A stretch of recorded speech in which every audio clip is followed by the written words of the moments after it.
it seems the only impediment to India's inclusion as a permanent member to the UNSC is China. Do you, in your deliberations with the Chinese leadership, push for a change here? I don't think there's an objection from China. We discussed this matter, and it's in our BRICS declaration that countries such as India and Brazil and African countries such as South Africa, although we don't choose ourselves, should have a representation. And China's on board? China is part of the declaration of BRICS. So there's been no objection in our meetings to India having a presence on the Security Council. So what is certainly the roadblock? Not from China. What is the roadblock then? Why is it, if everyone agrees? The roadblock is when you introduce the subject of reform, others who are not part of the permanent presence of the Security Council assert their interest. So they piggyback on developing countries. So you'd have Germany, you'd have Japan, you know, and so it muddies the water. And you need to be firm in indicating that what we're talking about is the representation of the excluded and not the increased presence of rich and developed countries. Let's talk about BRICS expansion. There were 40 applicants and 6 new members. Is this the right direction for BRICS? Is it evolving into an anti-West China-led bloc? No, certainly not anti-West. We'd be ridiculous.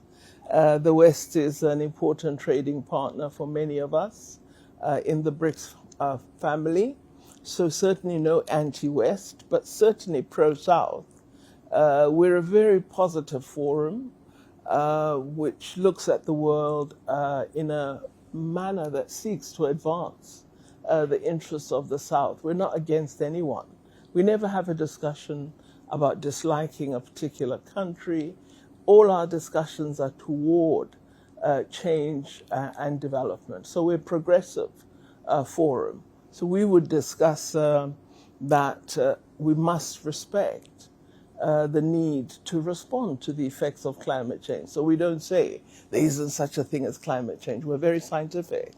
But then we also say that in addressing, we need assistance. And the entire developing world would require assistance. And that assistance really is honoring the financial commitments that rich countries have made over many years.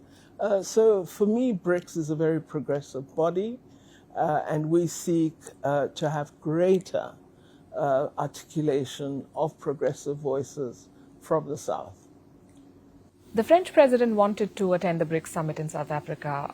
Why did you not invite him?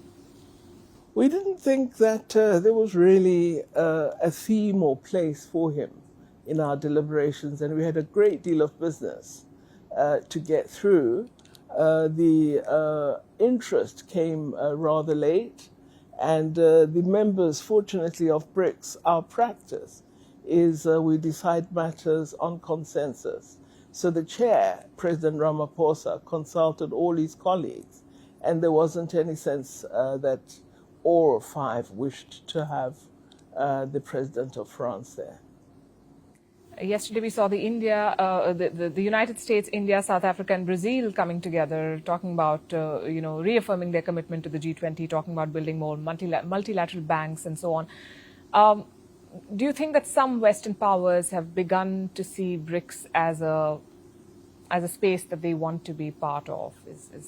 I get the sense that they would like to talk more to the BRICS leaders, and being here in India gave them the opportunity to really have detailed deliberations with Prime Minister Modi as well as with President Lula da Silva. So they found the BRICS membership here and were able, I think, to have a greater engagement. And I think that that's important because BRICS is significant.